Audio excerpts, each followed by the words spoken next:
come here for the racing, you come here for the atmosphere of Darwin. The heat of Hidden Valley isn't just in the 32-degree temperature, it is in the fierce competition of GT World Challenge Australia.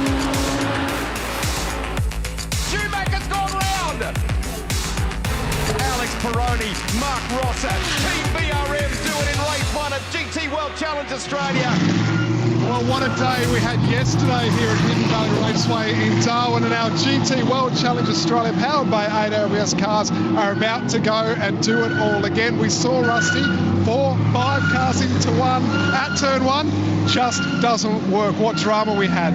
And it upended the state of the championship, didn't it, Yep. Stubbsy, too? So we've seen dramatic change there. It is incredibly close, as we detailed at the top of the coverage today. For those of you that are maybe waking up in the United, or it's evening in the United States, or at night time there in Europe, great to have you with us. And for those on Fox and KO here in Australia, we basically changed what happened yesterday, where we saw the pro drivers finishing the race, and it was a fabulous finish. A lot went on in the Saturday race here at Hidden Valley, but they're the ones that will set off today. And we've got a new championship leader. Great story in that. Fantastic for Team BRM. But for the Tagani squad that are behind us here, they are absolutely not out of the mix yet. They are right in the game. That's it, and we have seen so many different race winners this year, and in so many different types of machinery. We've got supercars stars here who we know well, like your Brock Feeney's and your Ryan Wood, and another one is Will Davison as well. They were pretty good yesterday, getting a podium in 3rd. Yeah, they were, and second time in as many rounds that they picked up a podium. They're a little bit in the way of compensation penalty for that, which will apply in the mandatory pit stops today. We'll talk about that during the commentary, but what they achieved last time out in Queensland was something very special. Will has talked about the commitment from Renee, the way that she is going about this. As Chris discovered a little earlier in the weekend, this combination are here to play seriously. Great to see you both. Renee, we'll start with you. How have you reflected on that first win, a historic moment in your career and our sport? Yes, it was very exciting, a bit of a relief. I tell everyone that, and they're like, how exciting was it? It was really exciting, but I felt relieved. Obviously, we haven't had a great start to the year, so it was good just to actually show to ourselves and to myself specifically that we could do it. I've always had faith from the start when I've got involved with Will in the program. I've always said to him, like, we can do this. We're a good pairing. We're really strong. I have the utmost faith in us, so it was good to finally deliver and prove to Will, hopefully, that we can do it if we didn't already believe it, and to myself as well. And the first race win for a Ferrari this year too. Yeah. Like, that's not a bad little tip of the hat too. Yeah, no, I don't let anyone else forget that. Good. Hey Will, what surprised you the most about working with Renee this year? Because there's a lot of hard work going on here, isn't there? Yeah, I think from the initial dealings with Renee, she clearly worked very hard to put the program together. She meant business, right? So it was just very professional dealings. She knew what she wanted and she was just going for it, and it was quite motivating because she wasn't just here for the show. Like, whether it's putting the program together, the sponsorship together, the presentation together, to then obviously her wanting to be seriously competitive, has just been very refreshing to hear her hunger and her desire to be better, and not to tiptoe around her. Like, she wants to seriously get better and better every race, to the point where you're actually trying to keep her in check a little bit and take the pressure off herself a bit, because she's pretty hard on herself. And I knew it was coming. I knew a result was coming. So it was cool that we actually got it done. But it's been a lot of fun. It's been really enjoyable. And Renee, Will's one of the most affable people in pit lane, but clearly speaks for himself in terms of his level. What have you taken from him that stands out the most, do you think? I think Will fills the gap of everything that I needed to fill, taking the jump from being an AM by myself to being in the Pro-Am. I said very early on when I was doing it by myself, if I was to share a car with somebody and have less track time and do less learning, I needed someone who was going to elevate my off-track learning and just open up a whole can of worms in regards to what there is actually to learn. Doing it by yourself, not having someone with you, talking in the car with you, you think you're learning by getting laps, but there's a lot that you're not picking up on, and you sort of have to rely on the engineers and your other teammates and through conversation, but no one's actually physically doing it with you.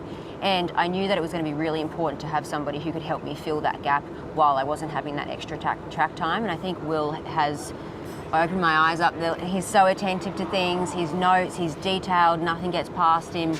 it's really made me go, wow, okay, this is where these pro guys operate at, and these guys are pros for a reason, and Will is, Will, because of how good he is at picking things up, just paying attention to everything. Nothing slips through the cracks, everything's questions, everything's fought for, and I think that's what's put us in a good position.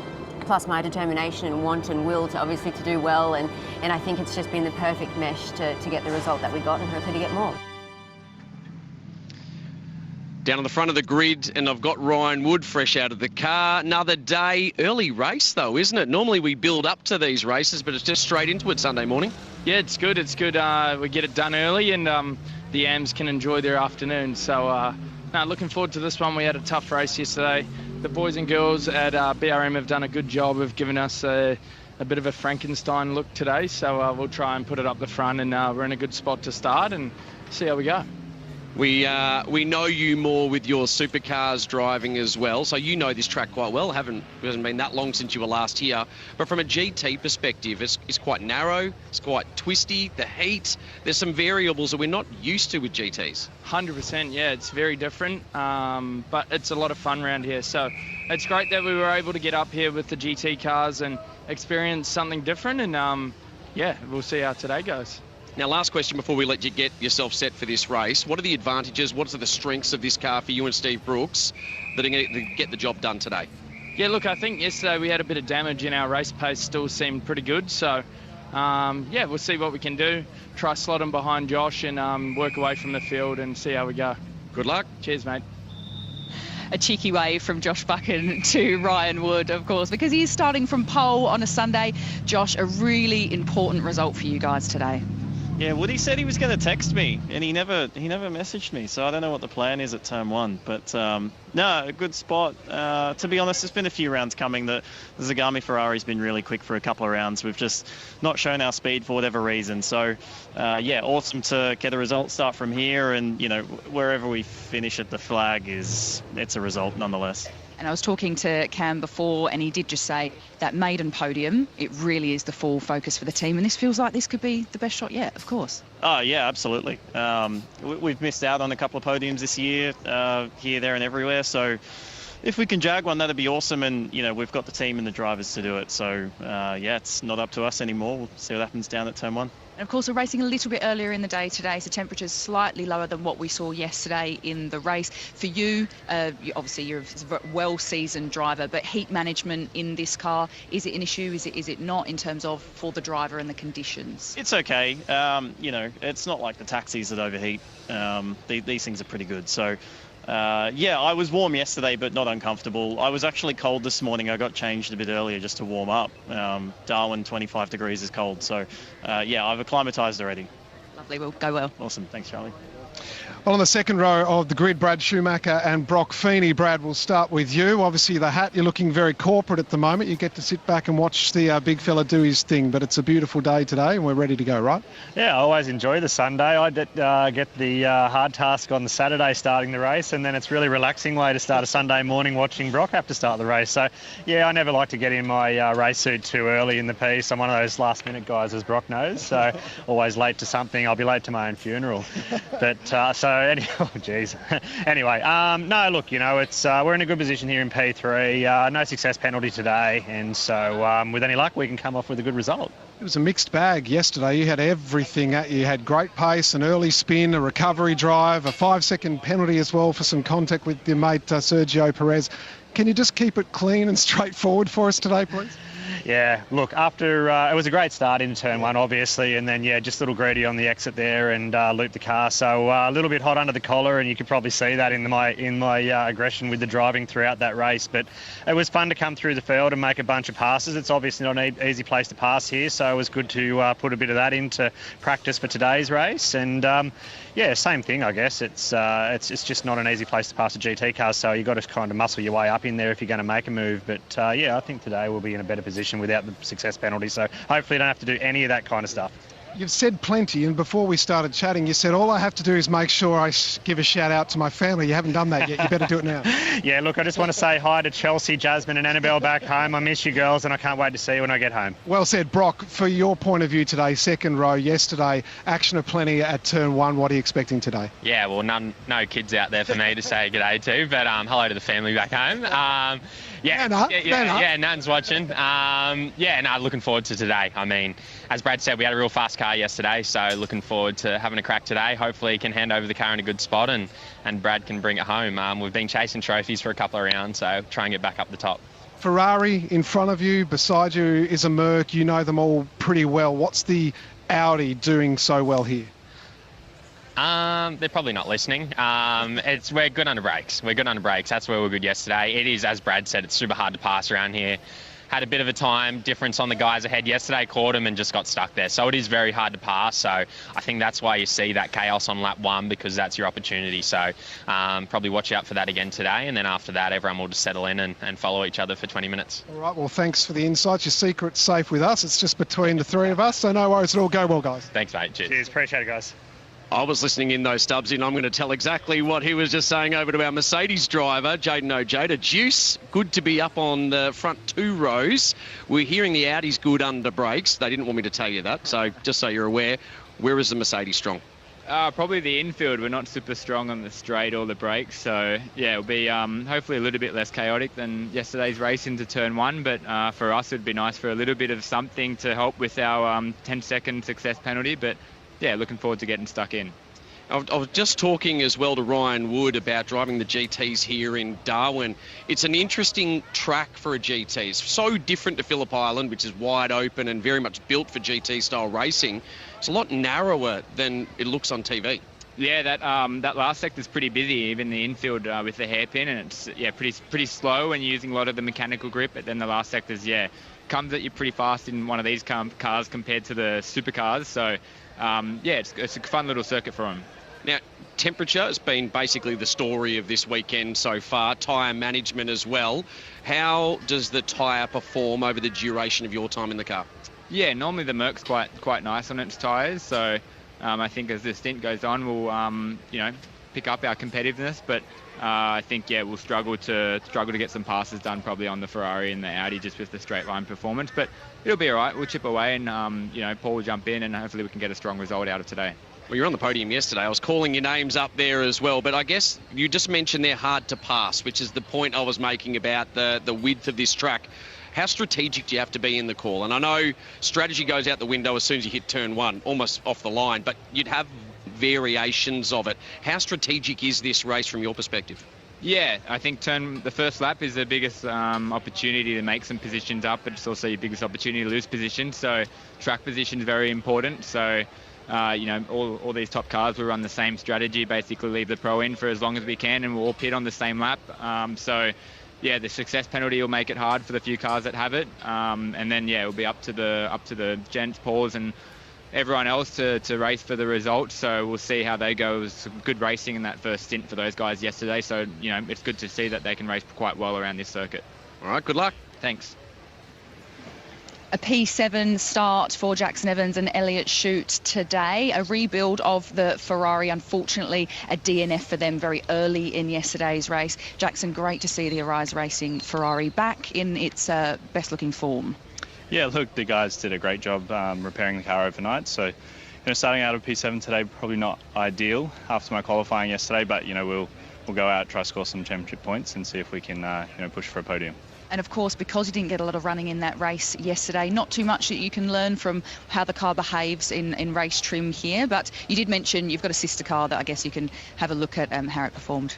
Yeah, definitely. I mean, we did a lot of running on Friday anyway, although it wasn't much race running. It's a little bit of the unknown, but as you touched on, we've got a sister car and they had a great race yesterday. So tried to have a look at a little bit of that stuff going on as we were out, but, just figure it out as we go and hopefully we're fast enough to be racing with the guys at the front. And it is obviously a little bit cooler this morning. We did touch with Elliott yesterday. He was doing a lot of heat management on the grid. Of course, we're not needing to do that as much this morning, but heat-wise in the Ferrari, how does it go? Yeah, it's normally pretty good. These cars are great. They've got air conditioning and even though the ambient temp's quite high in the cabin's, normally manageable. So, cooler this morning, probably better for our turbos than anything. So, hopefully we can use a little bit more of that power advantage. All the best. Cheers, thank you. All right, so alongside them we find Shane Smolin and Oscar Target. Shane's just working the biceps here, getting ready, holding the umbrella. Shane, for you, the weekend, how's it coming together? Oh, look, it's been patchy. We actually ended up in Darwin Hospital of all places on Friday afternoon, but look, we've made a few changes to the car. I'm pretty confident that we can come through. Haven't had a ton of luck in running, bit of contact in turn one in that melee yesterday. I think the Mercs are generally a little bit off the pace, but no excuses. I think this could be a good run for us. Shane, for those that haven't been across the rest of the weekend when we've talked about it, Friday it was a bit of an incident. Physically, you're okay. What was the outcome there? Yeah, I was fine. Look, when they monitored to me, there's a couple of things that they just wanted to get further checked before they could clear me, so they sent me off for 4 or 5 hours of adventure in Darwin Hospital, which I recommend to anybody if you like living on the wild side. So look, that cost us the bronze session and the later sessions, so a little bit short on laps, but like I said, no excuse. Been here once before. It's a great little track, and I think Oscar out of 8th is close enough to come through by turn 2. Yeah. Well, Oscar, one good thing is there's no success penalty. It's a good thing and a bad thing. So for you, turn 1, how do we avoid what happened yesterday? Well, that was actually that car next to me, so maybe go ask Jackson, but yeah, try not to do that. I think, it's a long run down there, especially in these cars. We have different speeds, especially here in a straight line, so we've been a bit slower in a straight line. Some of the other manufacturers have been a bit faster, so I think that'll get a bit dicey, but we've got a Tagani train going on here. Juice, Brendan, myself and Nath, so yeah, it'll be interesting to see what happens. Action guaranteed, gentlemen. Good luck. Thank you very much. I didn't want to be sitting down on the job, but the boys dragged me up here onto the wall with them getting ready for this race. Val Astudi, congratulations on a weekend so far. I know you'll be wanting a better result in this race, driving through. Quite a strategic race ahead of you because it's not an easy track to pass on. Yeah, look, the team debriefed last night. We got a bit unlucky with Darren, obviously turn 1, but the pace was strong. So hopefully we can plan some good moves and move forward during this race. So, Darren, we're going to have that chat. He's opened the door for me to have the chat with you. My microphone's a bit stuck, so you're going to have to lean in over here. But take us through yesterday from your perspective. From my perspective, turn 1 was just silly. It's a long race. There was no need to do moves like that, and just very unlucky for us. I heard those exact comments from Lee Holdsworth as we were driving out of the track yesterday. He was looking at it going, it was pretty wild early on. So with that in mind today, does that change your frame of how you're going to approach turn 1, or at least the first lap where it will be a bit chaotic? Because we've heard from a couple of other drivers, that's probably your best opportunity to make track position. Yeah, look, it's definitely the best opportunity, but there's smart ways to go about it. So we'll try and get a good run down to turn 1 and then hard on the brakes. Hard on the brakes it is, and that wraps us on the grid for now. We're building up to the GT race. Sergio, Brendan, great to see you both here at the top end. Championship leaders, Serge. How does that sit with you? Sits well, but there's a long way to go. We kind of went into Queensland 15 points off the lead and came out of it 9 points ahead, so that's proof that there's a lot of points still to go with 3 rounds, so we're not taking it for granted, and this round's going to be an important one. It's a new place for many people here, Brendan. What are you making of how it will work for you guys? I think it's going to be a tricky weekend. Obviously, we've had a lot of success so far, so we're definitely going to start to feel that, I think, now. But we just have to do the same, have the same mindset that we had in Queensland, and just execute, just do a good job. It's not about putting everything together perfectly, but it's about being there every chance we get and capitalising on other people's mistakes. You're getting a lot of airtime this year, Sergio. We've chatted to you about becoming a first-time race winner. Now that's a 2-time race winner and championship leader. What would it mean to take the title this year? Oh, it would be big. Like, a lot of people who've watched racing for a while would know that kind of muscle stepped aside this year for me to use the full budget to go racing with Brendan to try to win this thing. So to repay that with the trophy at the end of the season would be special. Brendan, what would it mean to you? I mean, you had such a close relationship with Tim Miles, and it was a dream of his. There'd be a fair bit involved in this, I would have thought, if it was to happen. Yeah, absolutely. Like, it's something that Tim and I had worked towards as well, and we were hoping they would get there at some point, and then obviously that ended the way it did, and now we're here, and I've just got to focus on the job at hand, really. Like we're only halfway.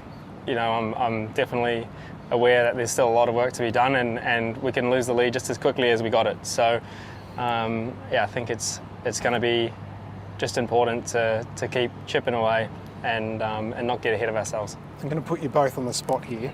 Tell me the best thing about each other. Serge, what's the best thing about Brendan? He's just a champion guy. He's just a champion dude, easy to hang out with.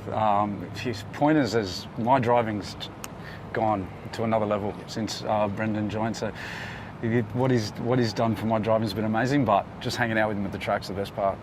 And Serge? Oh, honestly, aside from becoming great mates, I think the thing with Serge is his learnability, if that's a word. Like the rate of improvement from Serge this year has been crazy. From the first race we did at Golf 12 Hour, and already was a great performance, and then just optimising all the way to now, and like for him to take pole position and race leads and just drive like an absolute champion, even though we're not there yet. It's fantastic, and we just have the most fun you could have with your pants on every weekend.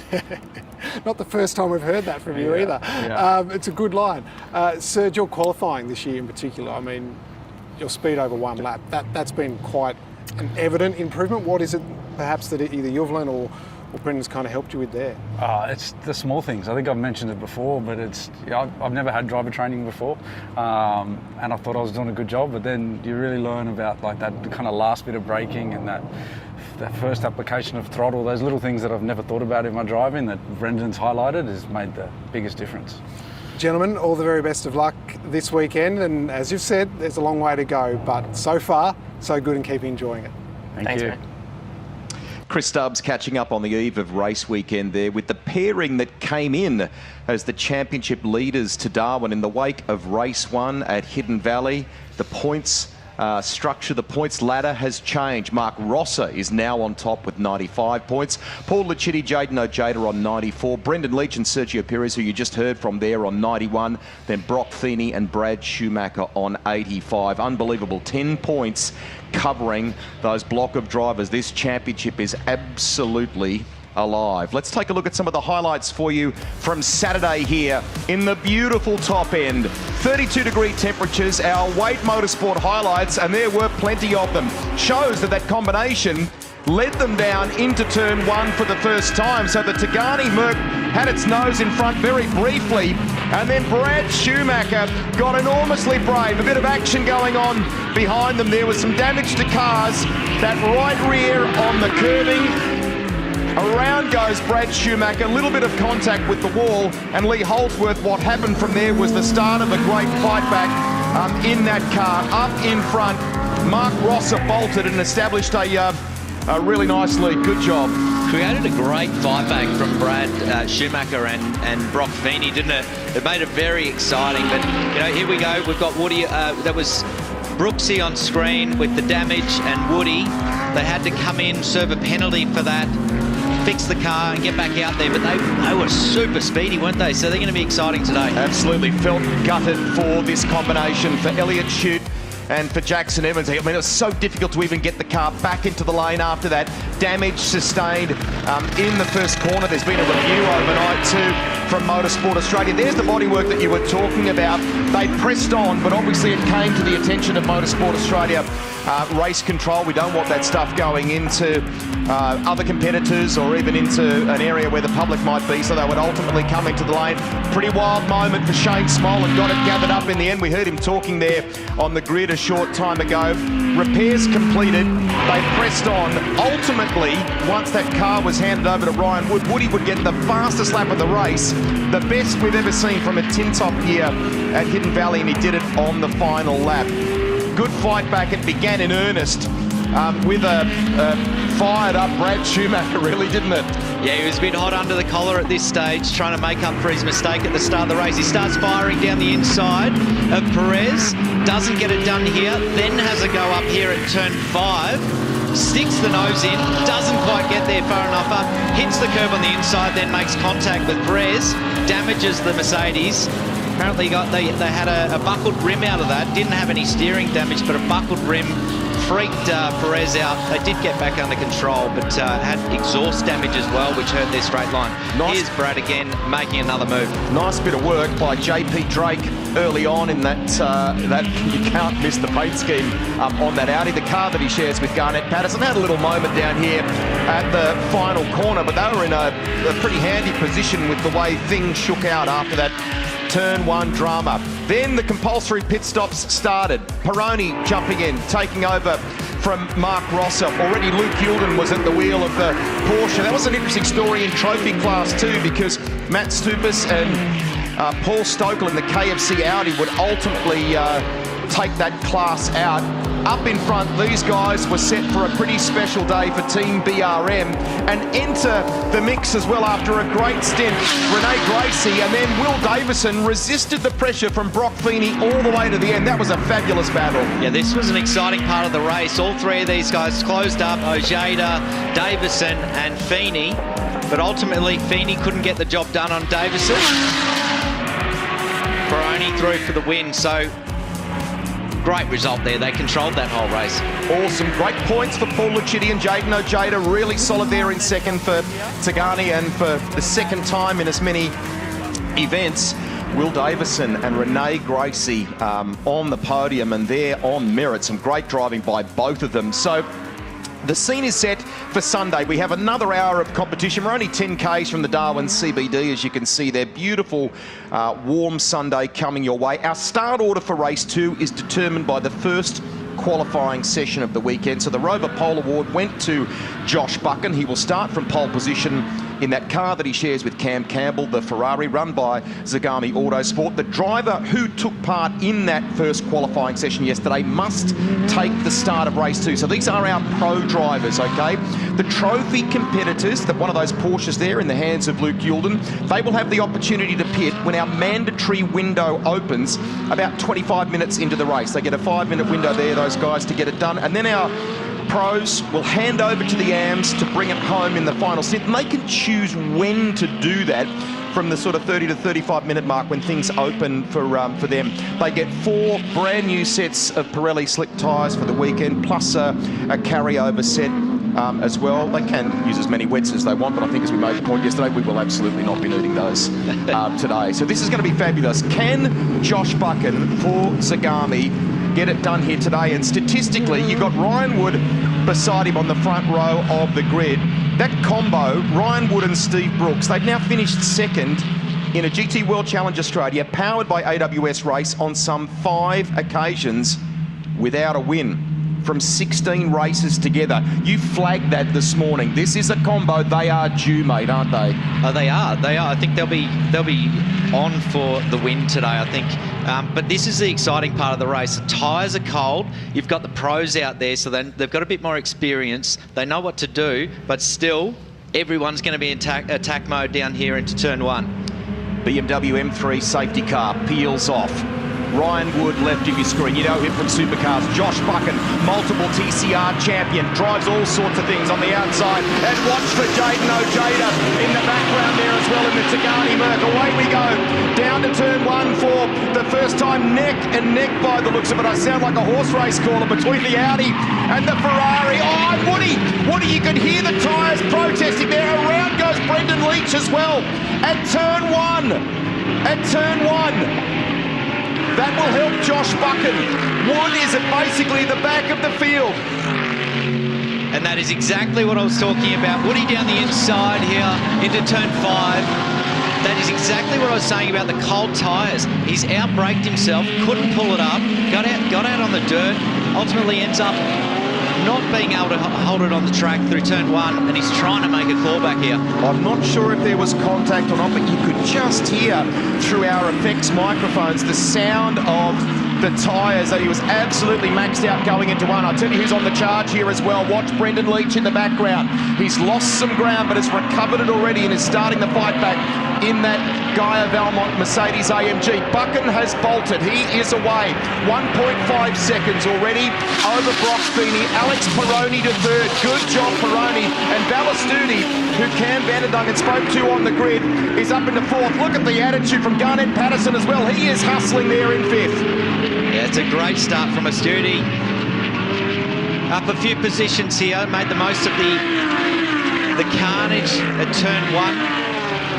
Buchan's off to a great start, already pulled a gap. putting the head down, setting fastest sectors.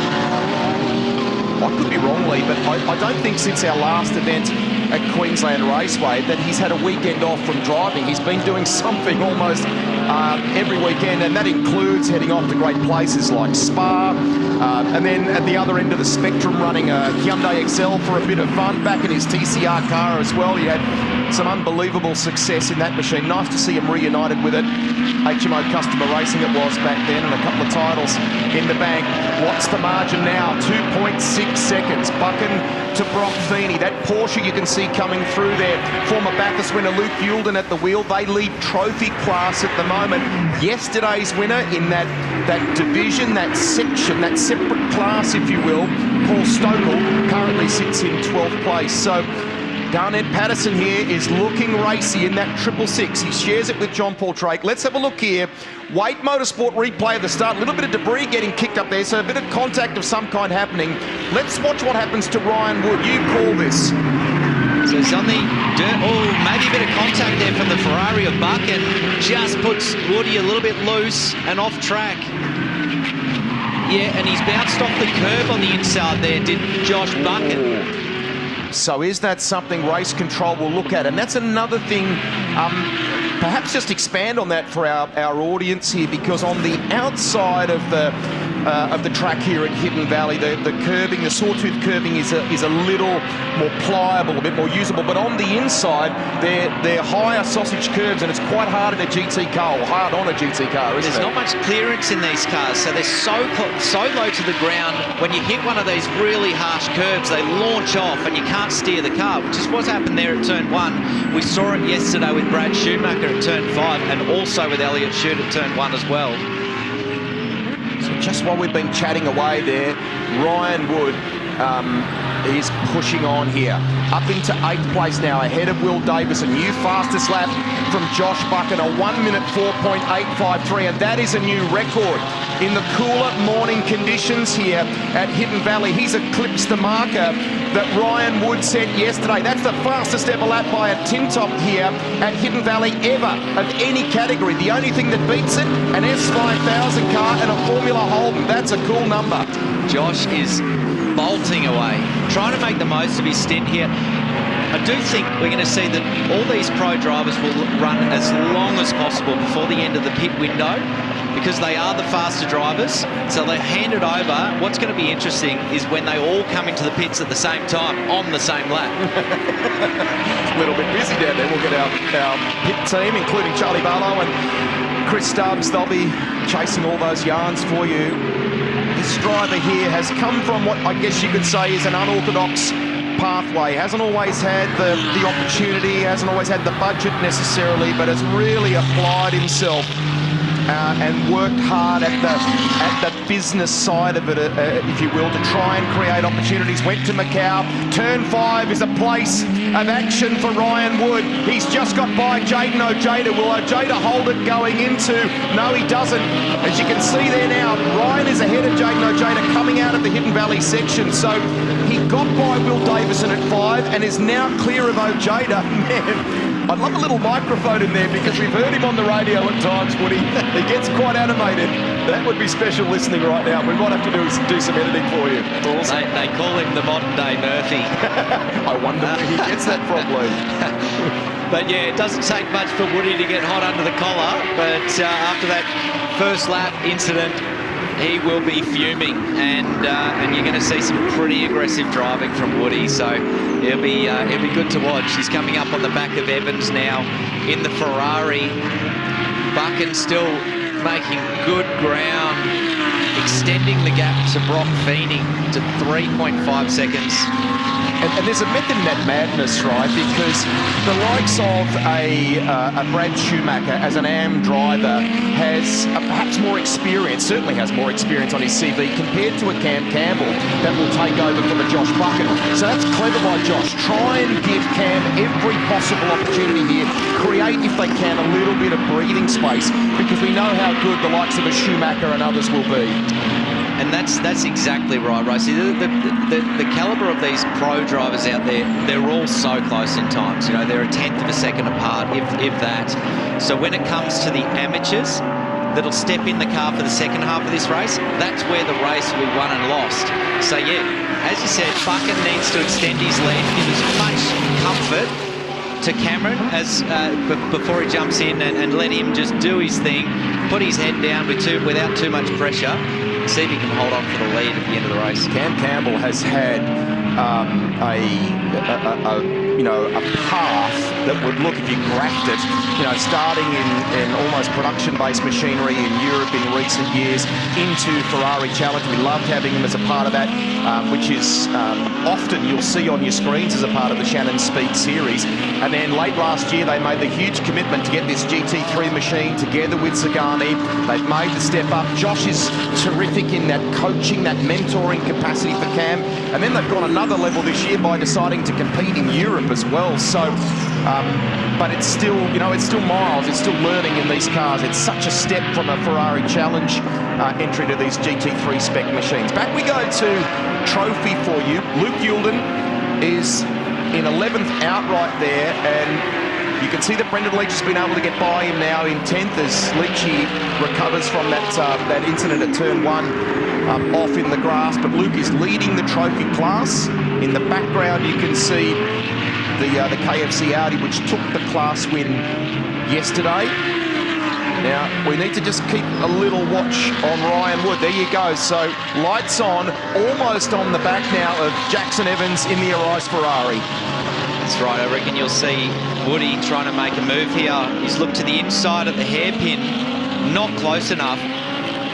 But I've seen, over what we saw yesterday in the race is there's two really genuine shots of having a pass here. Turn 1's actually very difficult. Usually that's a great spot to pass. But turn 5 and turn 6 seem to be the genuine opportunities, but they're very desperate. Everyone's breaking at their absolute maximum, especially with the pros. So to get a pass done, you nearly need to muscle someone out of the way. Let's take it to the lane. Here's Chris. Well, Rusty, you were just talking about Cam Campbell, so we thought we'd dive in and grab it. There's a bit to unpack. First of all, the speed that Josh is showing. A lap record here. He's flying. Yeah, I'm not surprised. He wants to pull out the car everywhere and set lap records all around Australia, so it doesn't surprise me he's got one here. In terms of turn 1, before we had this chat, I may have asked you, was there contact? What's the answer? I'm sure there probably was, but it looks like he got squeezed on the inside. He rode the mound, and that sort of pushed him out, so is what it is. No damage. The car's obviously handling well given the pace, so that little ride over the strips hasn't unsettled anything. No, I think he's had enough punches at the start of races this year, so he got away with that one pretty clean. Talk to us about Europe, the partnership and what you're doing over there for the viewers at home that aren't aware. It's a massive program you're tackling. Yeah, we head away again in next week. We're off to a couple more races, but we did the British GT Series, so we raced at Spa and Silverstone and all the big courses over there, so it's been awesome. It's a huge learning curve. Mate, great stuff, and best of luck for the rest of the afternoon and your stint in the car. Thank you very much. Cheers. Pretty excited, Cam Campbell. Just while they were talking there too, Race Control have noted that lap 1, turn 1 incident, and it will be a post-race investigation. So they can, I guess in that sense, Lee, other than the replay that we've just shown, look at more of the evidence, if you will, as they investigate that. Yeah, sometimes it's very hard to call it here from the outside. We can't make a genuine call. Here we have Woody coming up on the back of Evans. He goes for the pass on the inside. A really, really late move for Jackson Evans to cover. So Woody wouldn't be very happy with that, I imagine. And do that too many times on a guy like Woody, and you're going to find yourself getting turfed off the track. One thing we should say, and I know you know this group pretty well, mate, but to Ryan Walkinshaw, to Bruce Stewart, to AJ Wise, all of those, that group, Murph included in that, who helps Woody, the fact that they have just enabled his character to be like that. I know that there's polish, and we've seen more of him being able to operate in a professional sense with the press and so on, but we've kept his character, and that's to be applauded. And pairing with Brooksy here, who has been so good to him in the early part of his career, they have an awesome weekend when it comes to this class. Can Jackson fend him off any longer? No, he can't. Down the inside comes Ryan Wood. That's up into 6th place. Evans not keen to let it go for Arise Racing too easily, but he's on the tear here, isn't he? Absolutely. He is. Woody did go for the pass earlier. Jackson Evans got a black and white flag for covering Woody, a late move under brakes to cover. You're not allowed to shift across. So he did get the bad sportsmanship flag. So the next time Woody came up on him, Jackson didn't move across and allowed Woody to sneak through.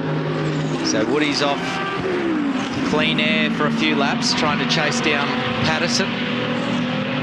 We probably need to remember they're both at Walkinshaw this year together, aren't they? Because Jackson's got that Walkinshaw opportunity.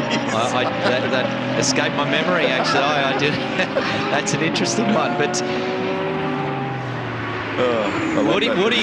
Woody's a real character. Coming back to the comments on Woody and allowing him to really show what he's got, who he is. He is one of the funniest blokes you'll ever meet. So down to Charlie in the pit lane. Lee, we thought we'd come and chat to Steve Brooks. Had the pleasure of watching Woody overtake Jackson Evans there. Look, let's start with that turn 1 incident. Of course, not what you wanted to see, because this Audi is very fast. Yeah, look, definitely not what we wanted to see. Obviously, yesterday we got squeezed also in turn 1 and in the first corner. So to see it sort of come together again with Woody, pretty disappointing. But he is absolutely carving his way back up as we just watched him get past Jackson Evans. The cheers in the garage were fantastic. So it's certainly an entertaining race, this one. Oh, he's definitely made it entertaining. He's put some more pressure on me now. I'm going to have to try and come at home to get back on the podium. Yeah, so let's talk about that. He's obviously going to put it in the best place he possibly can. What did you learn from yesterday that you're going to apply to your stint today? Somehow I'm looking at his data and my data. I have no idea how he does it, to be quite honest. So I'm just going to go eyes forward, not worry what's behind me, and just start trying taking a few more spots. Go well. Lovely, thanks very much. Cheers. I gather that he's going to be doing a bit of racing in New Zealand over summer too, which is terrific. So for Brooksy, who's been a part of things here at GT World Challenge Australia, powered by AWS, I think that will just help from a match fitness perspective for 2027 as well. Brock Feeney, meantime, has been lighting up the monitor. He's reduced the margin to 2.5 seconds to Josh Bucket. Now, Bucket might have the fastest lap of the race, that new record that we mentioned to you before, but Brock's best is a 104.872. He is only 500 shy of that number, and he keeps putting in the Shuren Partners, Kelso Electrical, MPC Audi, good laps together, Lee. We talked about the Audi having good tyre life. They really come on from midway through the stint to the end of the stint. We saw with Ryan Wood's fastest lap being set on the very, very last lap of the race yesterday. So we're starting to see evidence of that. I know the Ferrari moves around a bit under mid-corner. They've got a lot of front-end grip, so they chase the rear a bit. So maybe a bit of rear. The rears are getting a little bit overheated for Josh in the Ferrari, and the Audi's coming on. So it's maintained the gap the last lap of 2.9 seconds to Feeney. But no doubt Feeney, he's getting pushed along by Peroni as well. And they're both chasing down the Ferrari, trying to keep within close distance so they can do something in the pit stops, maybe jump them. It'll all come down to the pit stops. And speaking of those pit stops, there's a 27-second transit time through the lane here. In Hidden Valley, we have a mandatory stop time of 77 seconds. But then for the top 3 yesterday, the kind of overnight equaliser, if you like, is the little success penalty. So our race winners get an extra 15 seconds. Second place from yesterday gets 10 seconds. And third place, Will Davison and Renee Gracie, get 5 seconds. And the point I want to kind of make in that explanation there, Lee, is that Alex Peroni doing a really good job in the car that he will share with Mark Rosser, holding down a good third place at the moment, putting some consistent laps together, and that's vital because they've got that extra slug of 15 seconds, don't they? Yeah, Rosser was super quick yesterday as well, so that will be a show at the end of the day, but the penalty is certainly not going to help their cause. Ojada's been quite quiet in this race, sitting there in 8th, sitting behind Evans, looking for the opportunity to capitalise on the move. Just while we watch that too, it'd be interesting to hear the state of play from a kind of BRM perspective here. I gather from a colleague that Ryan Wood got past Garnett Patterson. So Ryan, you can see, is up to 5th place on the totem there on the left of your screen. but Patterson may have had the indicator on. You can see here that very colourful car in the background behind Woody, and that suggests that he was letting him by, like, hey, you get through, keep going. So he's now on the back of Valastudi here, so Wood continues the march, but within that group, perhaps Patterson helping Wood recover from that turn one incident. Sometimes it's best, if you don't have the speed, to minimise the damage in terms of how much it slows you down trying to hold someone behind you. Sometimes you're best off letting them through and then try to follow them, which is what he's doing with Woody. He's trying to look for a move maybe when Woody makes his move on a Studi, which I'm sure will happen in the next lap or two. He's got to run onto the straight. Drops a wheel in the dirt, which won't help, but flashing the lights, letting him know he's there. You can only do that a handful of times as well between a sequence of corners before Motorsport Australia kind of make a note of that, and if you do it too often there can be penalties. So, but he's using it within what looks like the rules at the moment, and that is just a fired up, a frustrated Ryan Wood trying to... What a comeback, though, from almost last at the end of the first corner, basically, to this. He's up into 5th place. Good drive out of 5. That's a second gear corner. Some of them go back to first gear here in the valley and then work their way up to 3rd through turn 7. Briefly up to 4th gear. And it's back to 3rd at this point for the sequence, 10, 11 and 12. Finally down to 2nd gear, and then on to the 1.1k straight here at Hidden Valley. First time for this class of racing here, but a great addition to the calendar for 2026. They've, as we said yesterday, not been afraid at SRO for the competitors, for the constituents and teams to try adding different things to the makeup of the championship, and the calendar that's been published for 2027 is just as exciting in that sense, I guess you could say. So Woody looks close there. Is he close enough under brakes at 5? Not enough.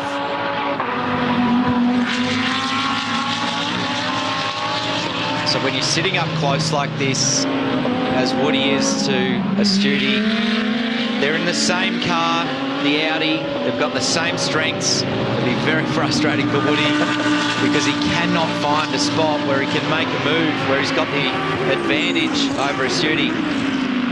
If you sit there for too long, though, you overheat the front tyres, you start getting more understeer, you overheat the brakes.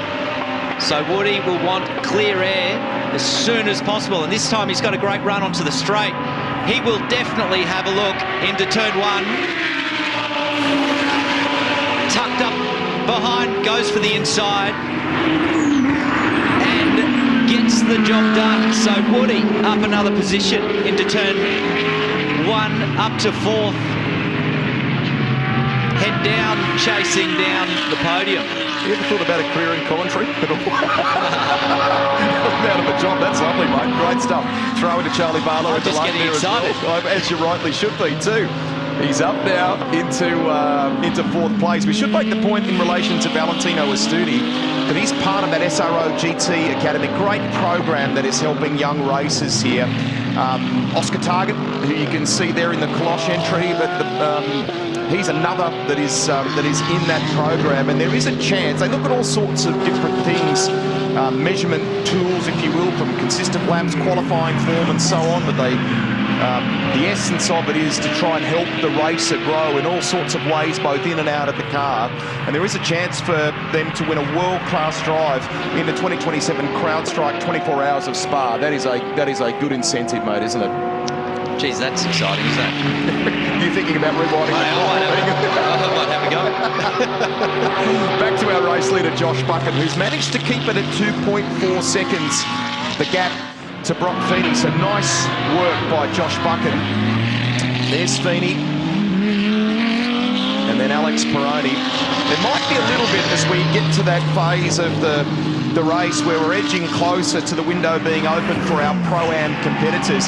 There may be a little in just looking after things too, so that what they give to the AM drivers is still, from a tyre perspective and whatever, something that gives them the comfort that you were talking about before. That's a great word for it. Yeah, definitely. Sometimes it's easier for the amateur to jump in on warm tyres as well, rather than put cold, fresh tyres on, which can take 3 or 4 laps to get up to temperature, and also creates the opportunity for more mistakes. You know, if you go out there on warm tyres, you're up to speed straight away. So yes, these guys at the front, who are all through this pro field, will probably be doing their best to save the tyre as much as they can for the amateur to step in for the second half of the race. Just saw a personal best in the first sector pop up for Garnett Patterson. He'll hand over to John Paul Drake very soon. He's been working with JP in a coaching capacity, and he's been busy with his own international racing program, which we'll talk to him about as well. I've no doubt our team at pit lane will catch up with him in the second half of the race once that stop is completed. That's at Carter's going through the valley section there now. Looks like Ojeda right on the back of Jackson Evans there too, so just keep a little eye on the fight for 7th place at present. Just thinking about the impact here for Brendan Leach and Sergio Perez on their championship. Remember, great story with Chris there before. They were the championship leaders coming into this round, so Sunday could be quite tough from a points perspective, and the ladder, the makeup of the points ladder at the conclusion of this one would be worth looking at. Let's go back to pit lane. Rusty, thank you. JP Drake is here. He's getting ready to jump in the car, but we questioned it before. Our little birdie out there telling us that the indicator was on for Garnett, letting the teammate here at Team BRM past in Ryan Wood. He's on a flyer, but we're doing it as a team down here, mate. Yeah, you could say that, but we may be teammates, but we all want to be on the podium. Let's face it, we do want to win, but these guys are racing for the championship. We're not. And Garnett's doing obviously the best he can, so it's made it very interesting. And have a look at that start. It seems to be a thing for us. We can start like 10th or 11th and then everyone crashes and we come out there mid-pack, so very exciting. You're doing the Stephen Bradbury. We love it, mate. Whatever it takes to get to the front. You're a busy man this weekend. You've got your social media crew here as well, the behind-the-scenes content, causing some chaos in the paddock, are you? Yeah, I think everyone's become a bit mundane in how the way they present their material. It's like everyone seems too scared to say anything, and there is a bit of rivalry. Woodsy did take out some people, our team, and there will be redemption. So I think it's good to have a bit of fun. I mean, once the helmet goes down, we're racing and trying the best we can. We love the personality. We love the way you go about it. We love that you've got Garnett here. He is an international star, isn't he? Oh, he's a superstar. And the fact that he can deal with me, I mean, there's only one other person that can do that. It's my wife. So thank you, Natalie. I got my whole family here this weekend. But he is a superstar, and he can explain things to me. I'm not the best driver in the world. I love driving, and when I'm out there, I give it my best. And main goal is to make sure the car comes back in one piece. Well, we love having you here, mate, and keep on enjoying it. Thanks, mate. Little wonder JP has well over 100,000 followers on Instagram. He is wild. That's great. There's Garnett Patterson there. We'll hand over the car to him. Ryan Wood just set a short moment ago, the fastest I think that we've seen in the first sector. So it's just been eclipsed by Alex Pironi, but they're as they get towards the end of this stint lead, a few of them are pushing, which is good. 2.2 seconds is the margin now. Buchan to Brock Feeney. We've only got a few minutes left before the end of the pit window, so it won't be long before we see these drivers firing into pit lane. So they're getting most out of their tyres whilst they can before they step aside and hand over to the second drivers. Jade has not been able to clear Evans just yet. So we're getting to that point where we'll start to see some pit activity happen for you. Luke Youlden and Paul Stokell still at the wheel, incidentally, in the trophy class. So Youlden still leads that one. He's got decent margin over the KFC Audi today, so might see a reversal of results. Jaden flashes the lights there at Jackson Evans. Ojeda mentioned at the start of this race that their strength was in the mid part of the track. He's obviously getting a bit frustrated here because he can't use those strengths to get by Jackson Evans. He can't get close enough down the front straight to make a move into turn 1. So the only place to do it will be turn 5 and turn 6. It's Brendan looking for clear air there in the background against Will Davis, and you can see him stick the nose of the Mercedes AMG just out closer to the drag strip side of the main straight, but not enough to get by. Ojeda now right up on the back. We've got the pit stops. Luke Youlden in the Porsche.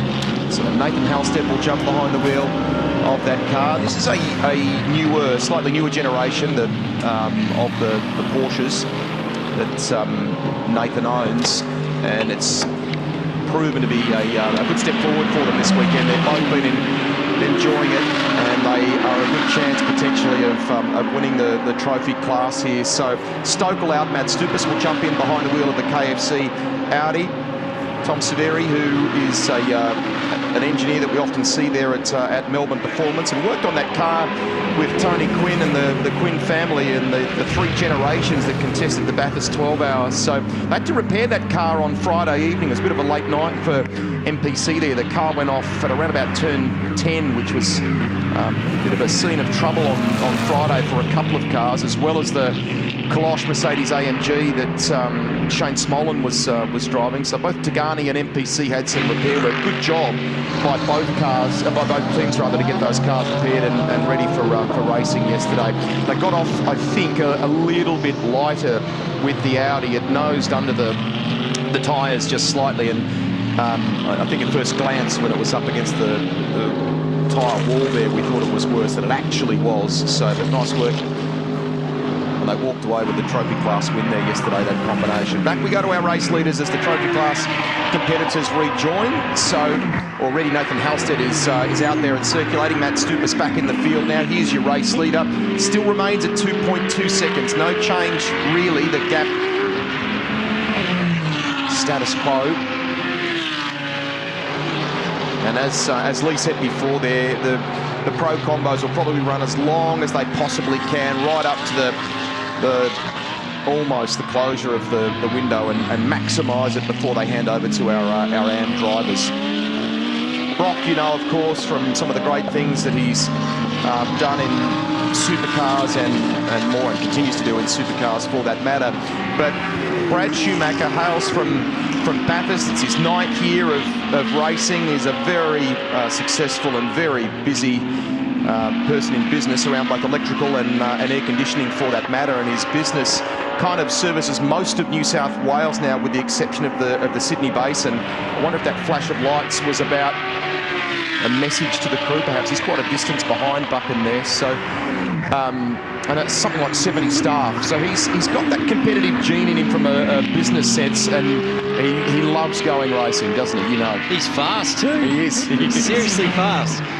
So he's aggressive, he does a lot of racing, has a lot of experience in this category.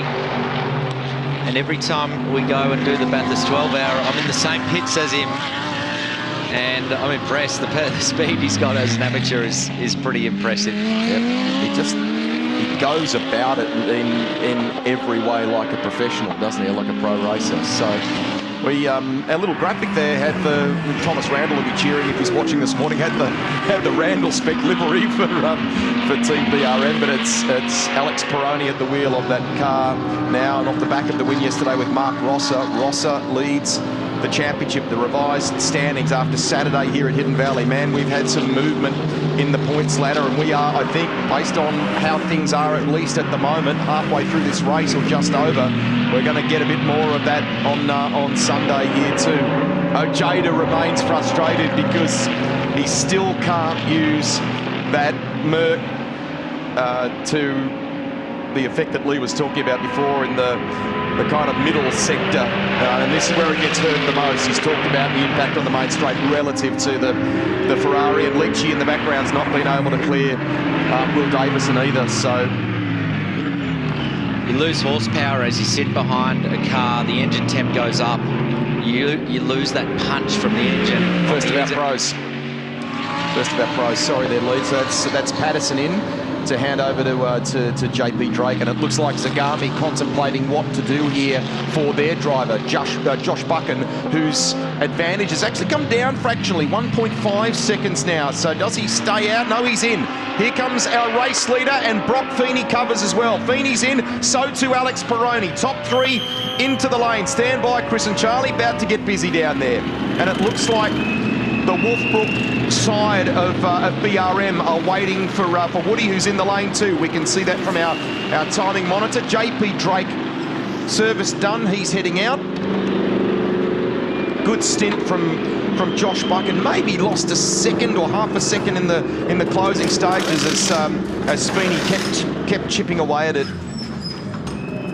They were heartbroken, this pair at Queensland Raceway, on course for a good result there, and they had an issue with the latch on the door of all things. Just a freaky fail, right? The freaky little part going there. It would not seal, it would not shut properly, and it just, watching the clock tick over as they lost so much time was difficult. Had some fun with that on social media on Friday by putting what they called a factory approved part on it, which was like an old school hotel door chain, a safety chain on it. Everyone is coming to the lane, right? So out goes, and look how close he is too in that changeover. Brad Schumacher is going to be energised here. He's right on the back of Cam Campbell. Look at this. Nose to tail almost as they go out of the lane. They unleash the Ferrari and the Audi respectively. Now Brad is playing intimidator here. How far back is Alex Peroni? Keep in mind the penalty, the extra 15 seconds. It really is costly for Peroni, to the point where Brooksy's leapt ahead of him. So too is Darren Curry. The AMs are at the wheel now. Brad will be trying to make a move as early as possible here. Coming down into turn 5 where he got it done on 3 occasions yesterday. Good job from Cam Campbell so far. We're only a couple of corners into it, admittedly, but in that moment, I'd try not to look in the rearview mirror, just head down. What do you do? Well, you need to know where they are, so you're looking in your mirror without trying to be distracted if you can do that. But he's done quite a good job here, Campbell, to keep his head down and just press on. So he's trying to get into the groove as soon as possible. He did have a little slide there out of the last corner. We gave you the summary at the top of the race too, the kind of overarching things to consider for this race. We can tell you that all of those pros managed to get in just before the end of the pit window. So to your point there before, they absolutely stretched it, maximised it. Brad playing it wise here. Now things starting to, from his own perspective, be at the right pressures and temperatures and just getting himself dialed in. Sticks the nose up the inside at 5. Doesn't get by there, but showing Cam Campbell the intention already. Where's Brooksy here? Steve Brooks is 6.5 seconds behind Schumacher. It was an ambitious move for Brad to think he was going to get through there. May have just been trying to intimidate. It was never a move, but sometimes when you show the lights like that, the car in front, the driver in front, sees you, thinks that you're going for the move, so then leaves room. Cam gets sideways, sorry Lee, out of the final corner. That'll enable Brad to be tucked right up underneath him here. Gets a little bit of breathing space, the Ferrari, just a bit. What's happening under brakes here? Brad, will he dive to the inside? Cam defends. Nice job by Cam Campbell. Zagami will be thrilled with that. Remember that Brad's got more experience. We detailed that before. He's on the outside here. They work up now to 200 k's an hour. Can't quite do it there. Well, it's a tight corner to go side by side through turn 4.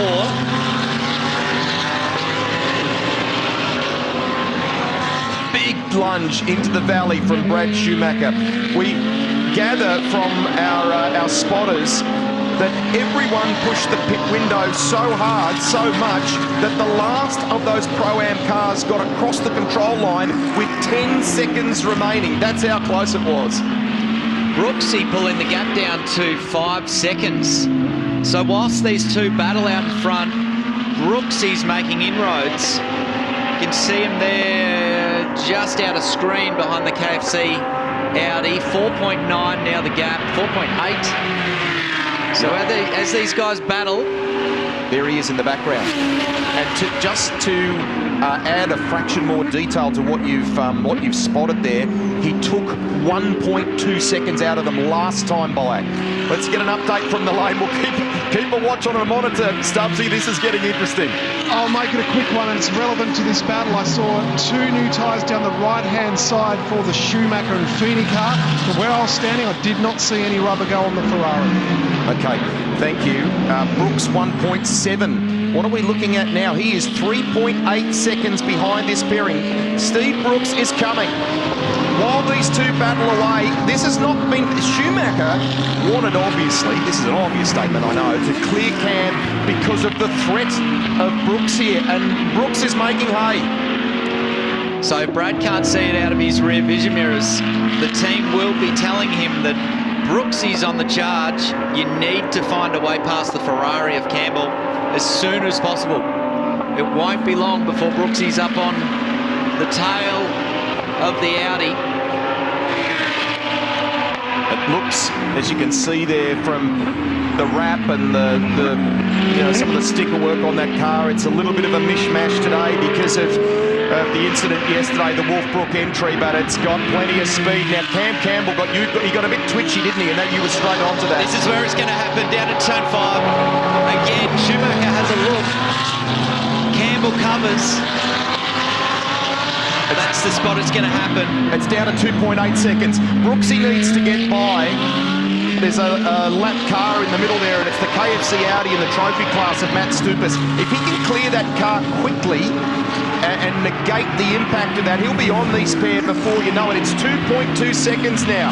Steve Brooks is flying. Many of the pro drivers, once they step out of the car, the very first thing they do is they get in that huddle with the pit crews, they get the headsets on, and they get into kind of a coaching mode.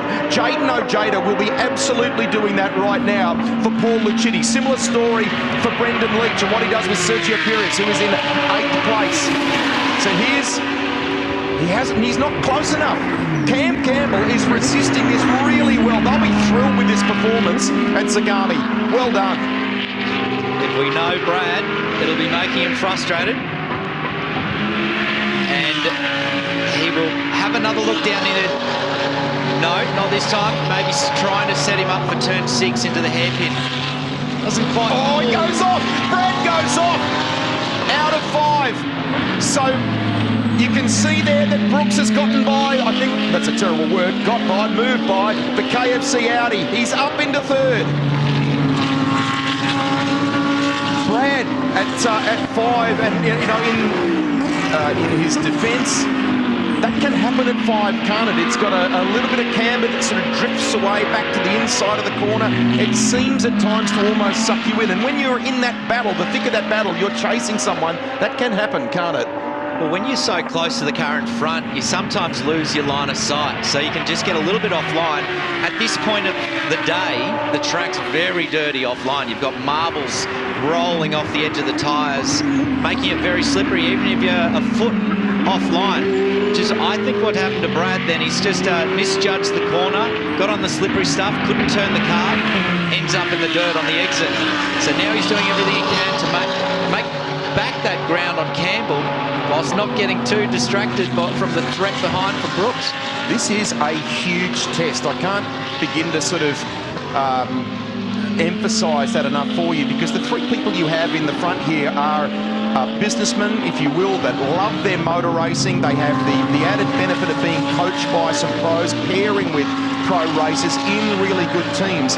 But this moment means so much. So Steve Brooks, we detailed the statistic for you at the start of this race, has been with Ryan Wood for something like 16 races now.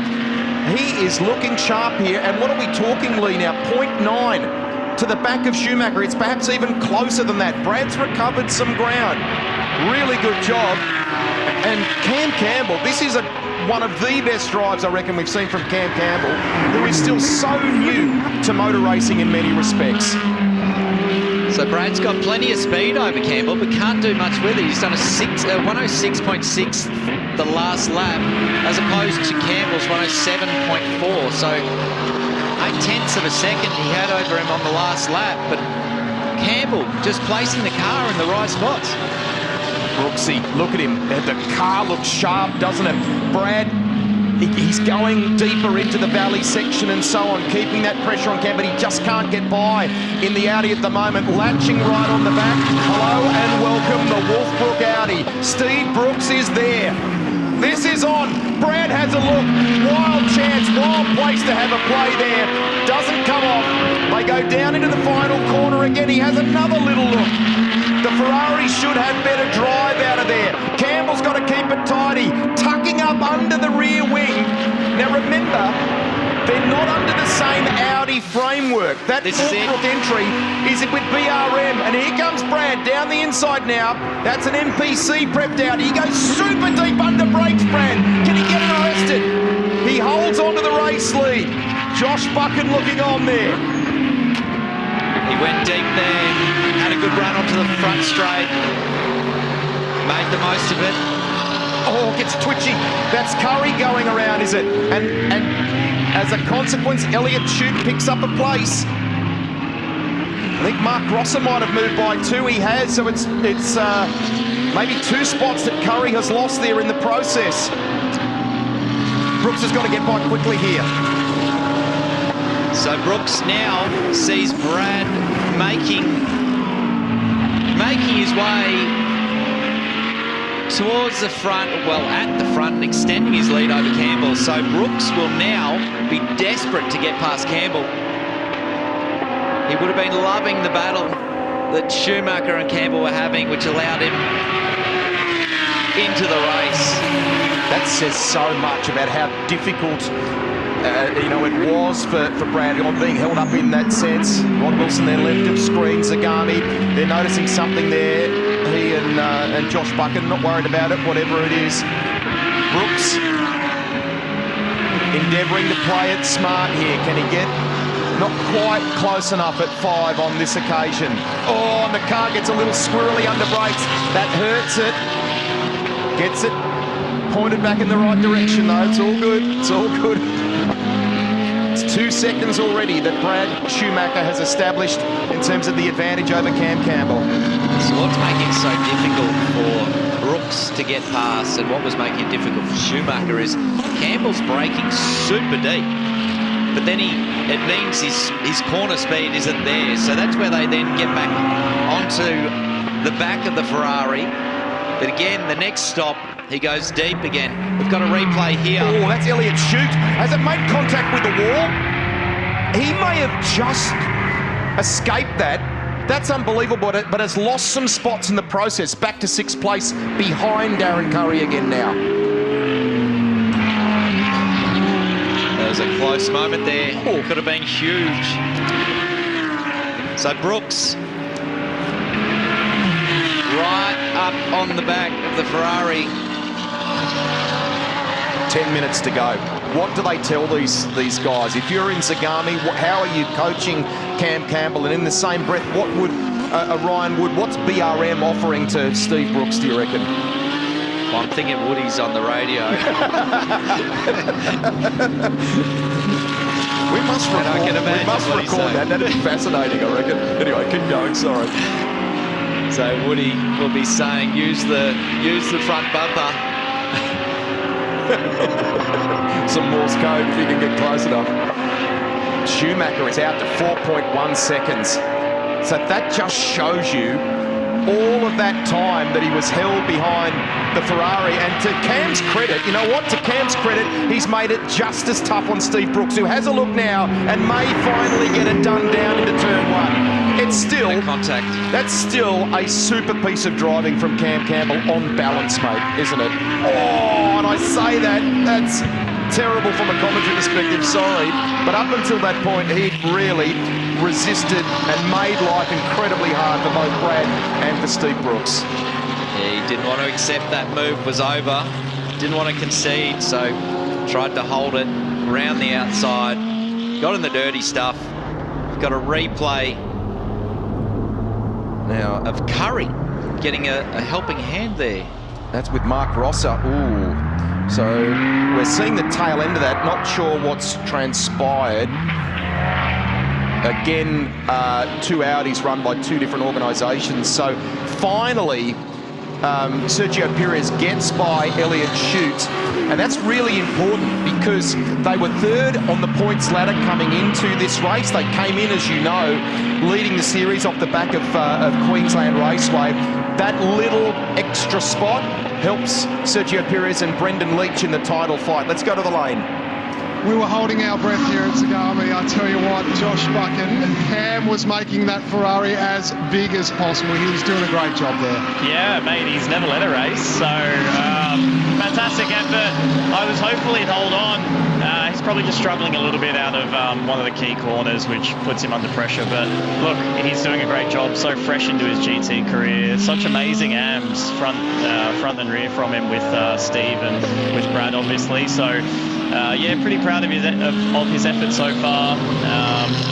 Mate, it's a win, even if I actually said when he was battling with Brad, he'd rather crash than lose the position. He'd be pumped. So, yeah, all good. You're looking at the monitors, you're watching the timing. Was that more about that one particular corner? Is that where the Ferrari was weakest? Or? Yeah, it's not so much the car, it's just something Cam's doing. So we can tell him to try and change it, but at this point, head down, get to the finish, and yeah, just hold on. So hopefully we'll see you on the podium. Yeah, hope so. Just to give you some numbers as well, I mean, we do need to wait and see who finishes where, but if this race with 7.5 to go wrapped up right now, Brad Schumacher on screen moves into the series lead. 111 points. Mark Rosser, who came into this race having acquired the top spot on the ladder at the end of yesterday with that great win with Alex Peroni, 107 points. Sergio Perez, 99. Paul Lucitti, 94. So the Tagani entries are absolutely not out of this. It's 78 points for Elliott Chute, the next one on the ladder. So what are we talking there, Lee? 12 points covering the top 3. And only a couple more back to Paul Lucitti, so it's still really close in this championship. But provisionally, we would have another leader at the top of the points at the end of things on Sunday here at Hidden Valley. Here we've got a fight for 8th, 9th and 10th of Drake, Gracie and Smolin. The Gracie car having a great run yesterday with Will Davison finishing 3rd on the podium. It was terrific how he fought with Brock Feeney the whole way too. It was a joy to watch toward the end there, wasn't it? Held him out just. Yeah, there was a great battle, and Will mentioned that, well, actually Brock mentioned that once he was on the back of the Ferrari, he overcooked the tyres, lost a bit of horsepower, couldn't do much about it. Renee having a great run this year. A couple of podiums back to back, 2 rounds in a row. She's got a great run here on Drake. Oh, might get by, but yep, decides. Late call, sends it, and completes the mission up and through and moves by JP Drake. Good job, 8th place. Well done there. She had to set the car up beautifully for the exit of turn 1 to get the run down through the S's. Puts a wheel on the dirt, but gets the job done into turn 5. Nathan Halstead incidentally leading the trophy class by about 18 seconds over Matt Stupas. So on Sunday, looks like the Porsche might win in the trophy class. Need to just highlight for you that Brad Schumacher, despite the fact that Brooks has now cleared Cam Campbell, Brooks has not been able to eat into Schumacher's advantage. If anything, Brad is building or extending. It's now out to 6.6 seconds. That will be hard to trim back with 4.5 to go. It's actually when Brad does his best work, is when he's at the front. He's got clear air ahead and just belting down the lap times. Well, we've got a few minutes to go here. Let's have a little look. What are you keeping an eye on? Mark Rosser there in 4th place. Rosser has slimmed down the gap significantly on Campbell. So there could be a race on here for the last spot on the podium in the final laps of the race. Well, we've given you the provisional numbers there before, obviously subject to how things finish. Rosser would be, what are we talking there? Schumacher set to go to 111 points. Rosser 107. If he picks up another spot, off he goes as we talk. At 1. But I don't think loses a place in the... but right on the Darren Curry is right there now, so needs to just gather it all back together. Think of the big picture here. Second in the championship.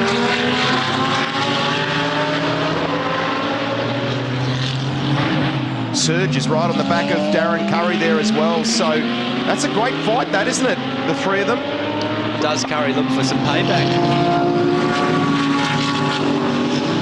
What did he say at the beginning of the race today? He was quite clear on that yesterday afternoon when we spoke to him in the paddock once the coverage had wrapped up. He thought the turn 1 stuff yesterday was unnecessary. So Serge trying to sneak down the inside of the Audi there, the guy of Valmont entry, but can't do it. Nathan Halstead, nice piece of driving, trophy class, just steps out of the way and lets them get on with it, these three.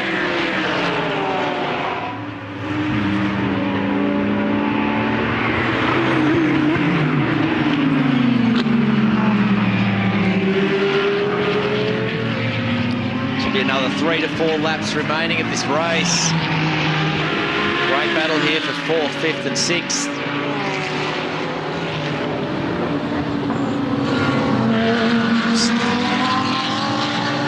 Rosser, as a result, he was what? I think when you kept an eye on that before, he was within 2 seconds, 2.7, maybe 2.5 of Cam Campbell. It's now 6.7 seconds. That little blue at 1, just, you know, that one extra spot in the race might have been really handy from a championship, would have been really handy for him in a championship sense. So, got to keep these two behind him. That's vital with 2 minutes to go in this race. Darwin looking pretty as a picture in the background.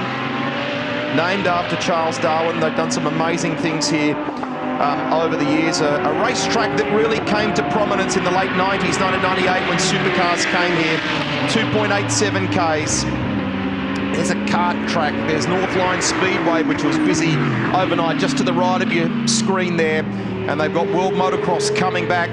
It was awesome here in September last year for what was the title decider. All the best teams in the world.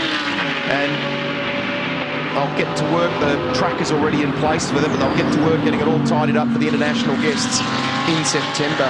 That'll be huge. 6.7 seconds Brad Schumacher enjoys over Steve Brooks now. Campbell potentially in third. Nice to hear Josh Bucket reflect there before on the fact that Cam Campbell, first time leading a GT World Challenge powered by AWS race in this country. At the moment, it looks like Josh will walk away with the outright lap record, the best that we've seen from any Team Top competitor here. That lap that he did, that 1 minute 4.829 in the early part of the race into the record books and eclipsing the mark set at the end of yesterday's race by Ryan Wood. Here's our race leader. It's now 6.9, so he continues just to eke out a tenth or two. And the movement from the car, the frustration that you could see in him, he sent it on a couple of occasions in that fight with Cam Campbell. That has seemingly come out of it. It's tidy, stable, it's still quick, but it's not as ragged edge as it was perhaps before there. Well, at this point of the race, you've just been trying to keep it straight, manage the temperatures. You don't want to slide the car too much. It overheats the surface. This is where the real battle is right now. Good recovery from Rosser after that moment at 1 to keep Curry and Sergio Perez behind. Clock's about to count out here. We're nearing the end of the 1 hour race for GT World Challenge Australia, 8th race of the season. And here comes the Campbell entry now. It's 5 seconds back to Mark Rosser. He's safely in third. This is a good day for Zagami Autosport, who's still carrying, by the looks of it, a bit of that Shannons board, I think, that he made contact with before, just beyond turn 1 here. There you go. It's gone for quite the ride, hasn't it? No insurance needed from that one. Luckily, it's a foam board, so they just explode, disintegrate once you hit them, but he does have a little bit of a stuck in the front splitter. I know that from Brock Feeney's standpoint, what is it now, 6 races ago since a podium. Checkered flag is about to wave here. Good day for Brad Schumacher, who can celebrate in style along with Brock Feeney. Nice day for Feeney. He's enjoyed being here and just having fun in the sun.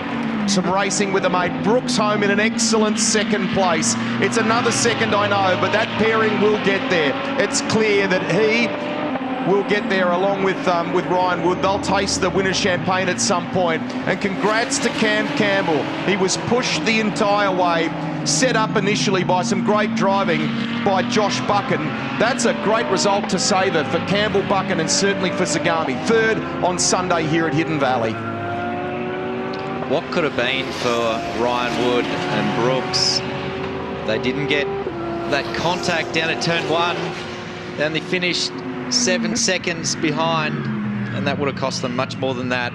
Remember, that'll be reviewed post-race too. They did, Motorsport Australia Race Control indicate that much earlier in our race. They'll take a look at things a little bit later. Here are your Bosch Motorsport results. The scoreboard showing Feeney and Schumacher taking the win from Ryan Wood and Steve Brooks. Josh Buchan and Cam Campbell complete the podium. Special day, good day for that combination. Rosser in the end, he may have been able to get to Cam Campbell and get another little spot on the ladder, but they get a solid points haul, the Saturday winners, and that will help them in the championship. But it should be Feeney and Schumacher that are top of the ladder as we go into the next round of the series. Well done to Valastudi and Darren Curry as well. So cars making their way back into the lane here. We still have lots more to come your way as a part of our Shannons SpeedSeries coverage. The Liqui Moly GT Festival here in Darwin, including Monochrome GT4 Australia. We have almost 30 cars here.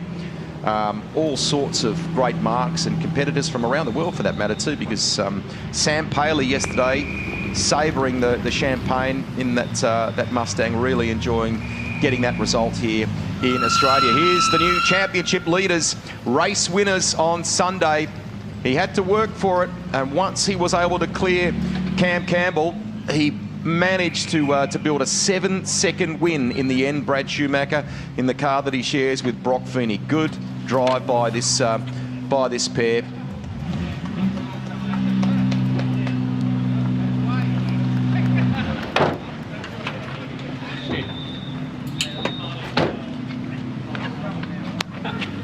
Lovely stuff. Let's take you down there and soak up a bit of that. Here's Chris. Yeah, all smiles down here, and fair enough too. Brock, don't go too far away. Josh Buchan's come over to congratulate him. We'll let Brad get the helmet off. Everyone's friends down here. Brad, no, take your time, mate. You're the winner. It's all about you. But we do want to see your face. That's the main thing.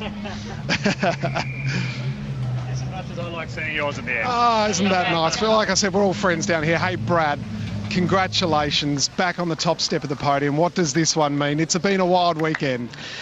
Yeah, it's awesome because obviously we had a bit of bad luck last round, and then a few penalties this weekend. So to top off the weekend with a race win's awesome. We had the pace all weekend. We just needed to execute it. Obviously, it's a turning point in the championship at the moment. So, yeah, to have a win today and I believe take ourselves back to the top of the board, that takes us into the final 2 rounds. I guess on the front foot rather than, trying to edge our way back to the top. Had you done the maths already while you were in the car, or did someone from the team tell you you're the championship leader? I did the maths before I got in the car today. I've been keeping a close eye on it. Yeah, every point counts. This championship is so tight, so competitive. All of the drivers are at such a high level in GT racing in Australia.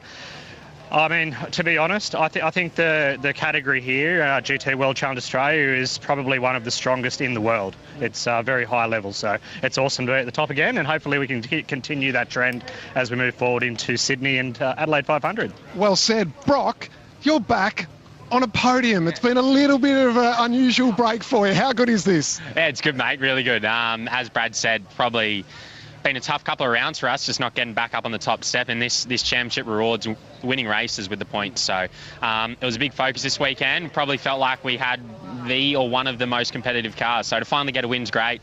For myself, it feels like it's been a long time as well. So good to get up on the top step and spray some champagne. Go and enjoy doing that. Thanks, mate. Cheers. So they were our winners. GT World Challenge Australia, powered by AWS. In second place, outright, we'll bounce on down to Steve Brooks and also Ryan Wood. Brooksy, you guys are consistent. Let's start with the positive. 6 times as a combination you've been runners-up. That day will come. Mate, that day we thought today was going to be their day. First time in a front row. All he had to do was get around turn 1. We would have been there, you know. So, no, it was a great result. Ryan drove amazing to get us back to 4th place, I think it was, and then obviously, you know, to get us to a podium and get P2, you know, wrapped by that. And Woody, that is being investigated, that contact at turn 1 that Brooksy's just referred to. What's your take on that? And another great podium.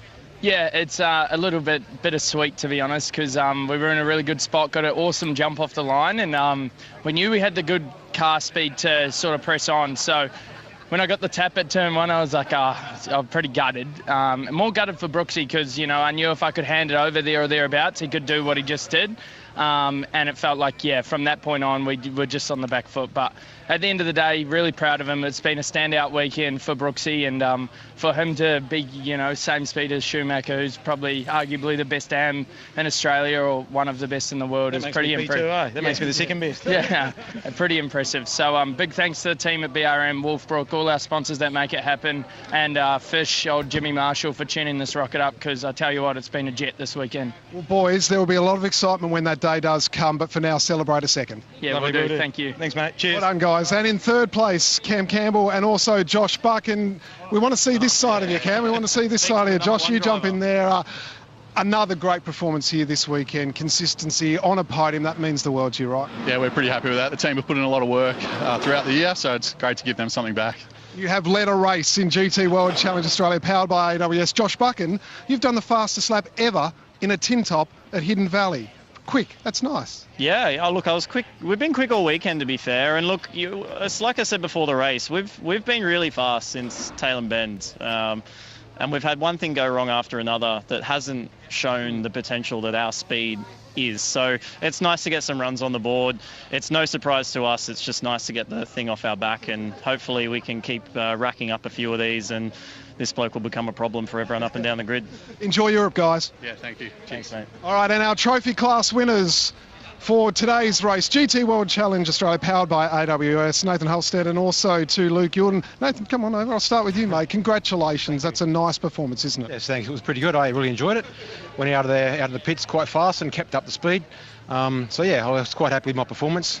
Yeah, thanks. And the car as well has been a nice addition, the upgrade. It's showing its pace. You're getting closer and closer to that outright speed that you're looking for there, Luke. Yeah, absolutely. I think next round will be even better. Obviously, just still a few little teething, I wouldn't say issues, but just trying to get on top of the new package, of course. And had to let a few of the teammates through in that stint as well, which cost us a little bit of time. But yeah, again, Nathan did a great job. Had to pull quite a big gap over Stokel, and he managed to hold it. So obviously they had a bit of a problem at the end, I think, with the puncture, but he drove extremely well. So he's making big gains. Yeah. Well done to both of you. Go and enjoy the podium. Thank you.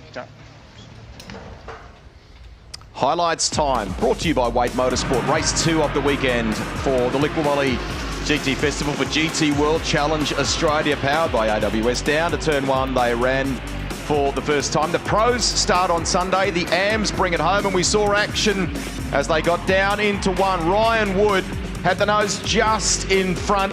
Little bit of riding of the curb from the Ferrari, and the subsequent contact meant that he went off. So too, unfortunately, did Brendan Leach. They would have to fight their way back from the back of the pack. Up in front, Josh Buchan was leading. Turn 1 has not failed to deliver, has it? Deliver this weekend, as it does every race here in Hidden Valley. It's a great drive by Josh Buchan in this first stint. He set out building a lead over Brock Feeney, and in behind there are a couple of other stories. So Garnet Patterson, really good drive here at this stage of things, chasing the Valastudi entry, defending, because it was a pretty fired up Ryan Wood trying to get by the Arise Racing Ferrari. Took a couple of laps, but he was able to do that. Yesterday he'd set the fastest lap we'd seen by a tin top here at Hidden Valley ever, Ryan Wood. We thought he might try and improve the marker today, but in fact it was Josh Buchan that lowered it in the slightly cooler Sunday conditions as Ryan Wood kept making the moves. Yeah, good pass here by Ryan Wood. He was on the move at some serious speed. They started filing into pit lane all at once. The pit lane was like a parking lot. And they basically maximise the window. We have a window with which they are allowed to complete those compulsory pit stops. That pointy end of the field, our pro runners got in with 10 seconds remaining. So they made the most of it, and out went the amateur drivers, and into battle they went. For the first time ever, Cam Campbell led a race. He doesn't have the miles on the board in a GT3 car that Brad Schumacher has, but you know what? He drove like he did and made Schumacher work for it. It was frustrating for Brad. He wasn't able to clear him as soon as he wanted. Certainly did his very best to hold him off, and Brad had plenty more speed at the time, so took a very, very long time to find the opportunity to pass. He did get the run onto the straight here, goes for the inside move and gets it done. By this point though, Steve Brooks had just kept chipping away, shaving seconds off, and it made it a three-way battle. But Cam Campbell, despite the fact that Brad Schumacher had moved around him, wasn't daunted by the arrival of Steve Brooks, and it took Brooksy several laps to finally get by.